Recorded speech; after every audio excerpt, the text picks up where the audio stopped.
Thank you very much, Mr. Chair. Mr. Perot, we did indeed meet on February 20th, 2024. It was billed as a courtesy meeting. We discussed the departmental plan, your report on the 2019 and 2021 election, and discussions about PROC conducting hearings on that report for you to come and appear before the committee, the Nunavut pilot project, as well as 3-day voting, which had been in the news, or there had been media reports about this idea of a 3-day election day and discussions between the NDP and the Liberals pursuant to the SACA agreement.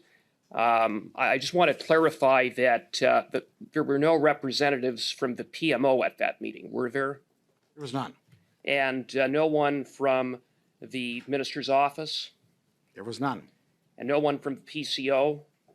None. This is a meeting that I invited you to so that I can convey to you this very same concerns I have. The very things that I just relayed, and there were no representatives from the Conservative Party of Canada present? No. No. And there were representatives from the PMO, the PCO, the minister's office, and the NDP when you had a meeting on January 25th, 2024, correct?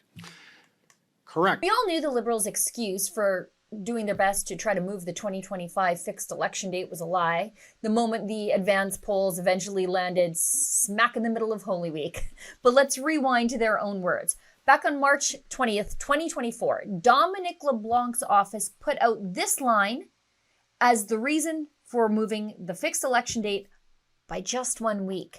Should a fixed election date be held in 2025, it will be held on Monday, October 20th. However, many communities in Canada will be celebrating Diwali at this time. Therefore, a one-time change to the date is proposed so that the potential election would not conflict with Diwali. Instead, the election would be held the following Monday.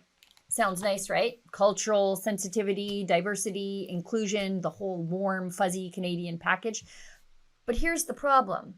Election Canada's own report about moving the fixed election date blew that excuse to pieces. It was obtained by Blacklocks, and it stated plainly, no combination of election day and advance poll days can avoid all conflicts. You see, they already knew every date in the fall would overlap with something. Diwali, the Quebec municipal, advance polls, Nunavut's general election, you name it. Advance polling exists for exactly this reason. But the Liberals were going to move the fixed election date under the pretense of Diwali. Now, Elections Canada had 121 religious and cultural groups, from the Anglican Church to the World Sikh Organization, to consult with.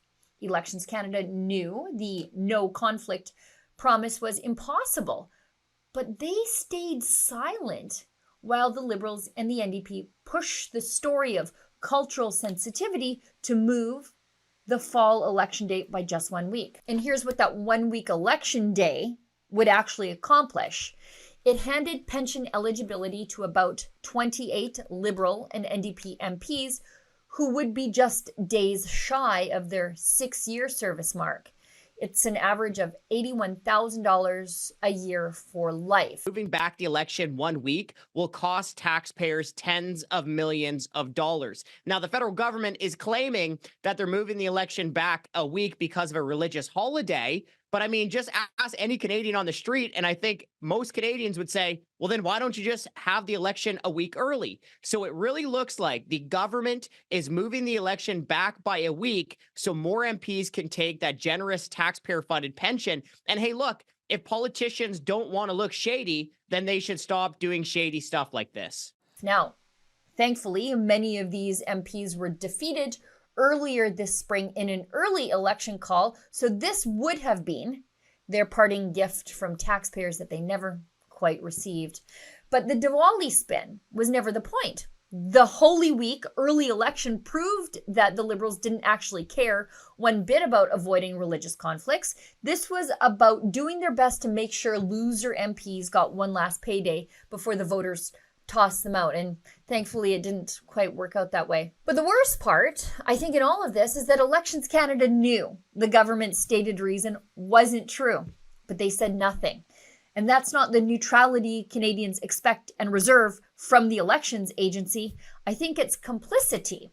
But what do we expect from an agency that loses ballots, mismanages elections, and allows election meddling like the longest ballot committee, which only specifically targets Conservatives? We've seen this in a few by-elections, this protest movement that you've alluded to, in which there have been 50 candidates on the ballot in Winnipeg and Montreal and in Toronto. You've proposed some potential amendments to the Act. I welcome those suggestions. I would note as well that I think in each of the 3 ridings, the same official agent represented all of the candidates.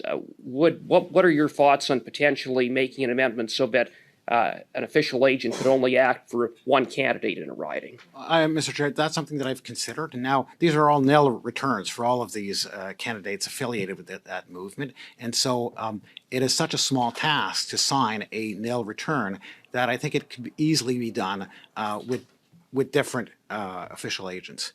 And I'm not sure what the policy rationale would be. In the case of the signature, there is a policy rationale for electors supporting the nomination of a particular candidate, not any person in the world who wants to be a candidate. And so I think that allowing a person to, putting on the table a series of 75 nomination papers and allowing people to sign in string does not conform to the idea behind candidate signatures, and I think that's why this is the measure that I propose. I mean, in the last 4 by-elections, I've had to adapt the prescriptions of the Act to accommodate the number of candidates. That means that I'm setting aside the will of Parliament, and I do not do that lightly. Parliament has designed the ballot in a certain way, and there can be conversation as to whether this is the right way in debates and amendments. But for me to set it aside is a significant gesture, and I do not do that lightly. But there is no other way of allowing so many candidates. I do think that that's an issue.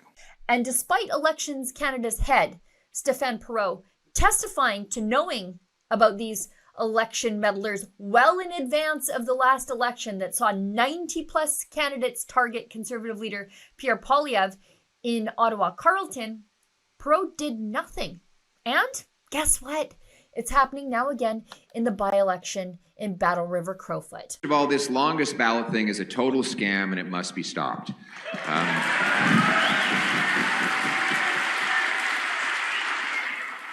I'm the only leader that this interest group seems to have targeted for some reason, and that I find interesting, but it is a total scam and there is no good public interest reason to do it. I think anybody should be allowed to run, but they should have to get unique signatures and they should have a unique financial agent. If you did that, you'd guarantee this would never happen again. God willing, if I have your support and I get to Parliament, I will put forward legislative changes to make sure that this never happens again anywhere in Canada. But this is the same agency that held secret meetings with the Liberals and the NDP, but not the Conservatives, about changing the election day. Because it was never about Diwali. It was never about inclusion. We know that from the Holy Week election. It was always about the payday. The fix was in, and everybody at the top knew it. For Rebel News, I'm Sheila Gunn-Reid. I'm going to do my very best to get to the bottom of what is going on at Elections Canada.